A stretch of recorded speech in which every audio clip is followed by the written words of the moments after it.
Hello again, everybody. We have a unique, fantastic puzzle mission here today. It's a pretty tough one, too. Most people take about an hour.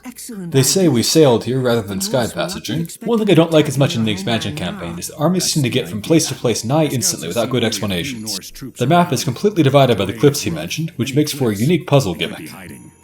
Ominous. Some very cool visuals here. I think they do a very good job of making it look dramatic and foreboding. It makes you wonder what they're going to send at you. The answer is nothing because I'll win too fast. The first thing to do is teleport my little army with the god power Vortex. I need to throw down 2 temples on a manor and then look back as fast as I can. No time for an economy. I'll get everyone moving, then turn the fanatics into heroes to make them faster and split them off toward their destination. And then I'll get the junk units back to safety. Fanatics are fast but vulnerable, so they get the most distant goal. Caster is slow but a very good tank, so I try to have him sponge up as much tower and hill fort fire as I can. I just need 1 fanatic to get through alive. I'll move 1 slightly off course, so Caster gets in range of the next tower before him.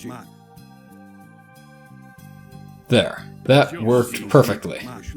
Back to town, I want to start training behemoths as tanks for later, and control group the other temple, so I can easily time shift it while my fanatic keeps running.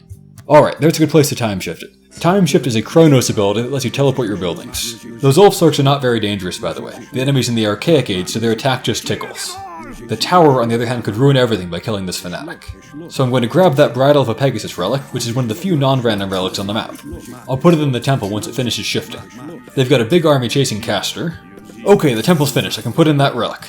Then Caster can save both himself and that fanatic by doing Vortex, which, by the way, we have much more than 4 uses of. Back to the village. I need to get the economy going now. I need food for behemoths and gold for temples, and that's about it. The mission objective here is to destroy the 3 enemy temples on cliffs and then time shift my own temples up there. So 1 down. This temple will easily survive the required 1 minute to spawn that Pegasus. The Vortex God Power cooldown is also 1 minute, so the Pegasus will finish just before that cooldown wears off. Back home I should build more temples to prepare for the next time shifting, and retask to faster food gathering now that an animal is in view. These guys will age up and destroy the temple shortly after the Pegasus finishes, so they'll be closing the temple door after the winged horse is bolted. The one thing to watch out for is that occasionally the Pegasus will spawn from another temple, not the one you put the relic in. I've never figured out why. Anyway, I'm waiting to get more behemoths for tanking and tower destruction purposes later on, and I need to get the gold to build 1 more temple. The Pegasus will go to the rally point for the temple it spawns from. The enemy has towers on each side of the forest, so this is usually a safe middle path. Almost there. There we go. One nice thing, by the way, is that because we worship Chronos, our myth units are a little bit faster. This ridgeline separates 2 pieces of the map and 2 enemy bases. Hug it to avoid most of the tower fire. Notice, by the way, that their towers look Egyptian. This is because they're cheating on Titan difficulty to have guard towers, which are not available to the Norse. I think it would have looked less silly to give them a larger number of watchtowers instead. The plan is to run over to the next temple and then vortex in my army to destroy it. I took some damage, but that should still be alright. The next temple is a suicide run anyway. There we go. Next maneuver. I move my Pegasus right toward the western temple, then I look back at my town and I prepare to time shift one of my 2 temples. Start that fast, because you can't do the next time shift until this one finishes. There we go. Even dying units provide vision, I just need to get close.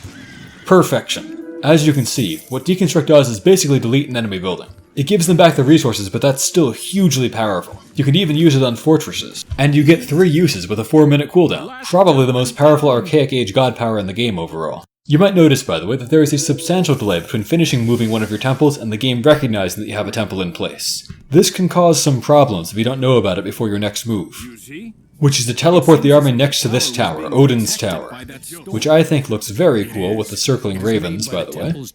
Now you can teleport in even before the storm stops. You'll take a lot of damage, but the behemoths will sponge up most of it, so Caster will usually survive. And that's all that matters for the next objective. Caster needs to be alive there.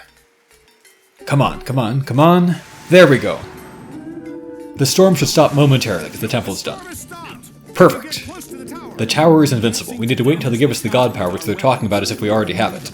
That will destroy the tower after a brief delay, and then I'll have won the mission. Construction power strong enough even for Odin's tower.